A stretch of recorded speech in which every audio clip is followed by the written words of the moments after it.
Bismillahirrahmanirrahim. Allah'ın selam ve rahmeti üzerinize olsun. CHP demek, istibdat demek.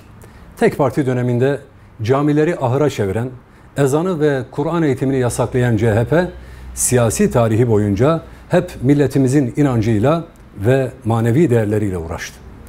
Bu zihniyet, manevi değerlerimize hedef alan yaklaşımları, ayrıştırıcı ve ötekileştirici tutumuyla memleketimize ve insanımıza büyük zararlar verdi.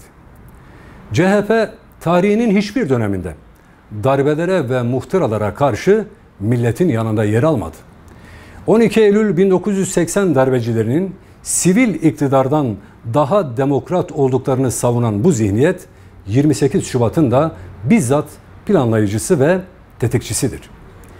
Yakın dönemde 28 Şubat generalleriyle ülkeyi anarşiye sürüklemek isteyenlerin serbest bırakılmasını isteyen Kılıçdaroğlu, darbeci zihniyete ve onlara uşaklık edenlere özgürlük vaadinde bulunmaktan da geri durmadı.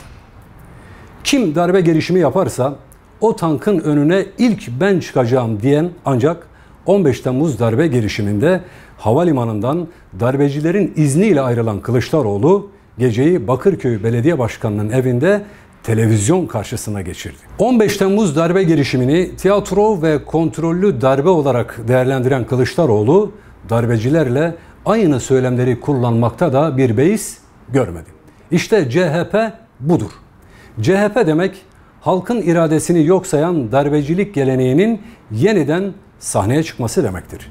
CHP demek, küresel emperyal güçlere bu memlekette yeni alanlar açılması demektir. Unutmayın, CHP demek baskıcı, dayatmacı zihniyetin memlekete hakim olması demektir.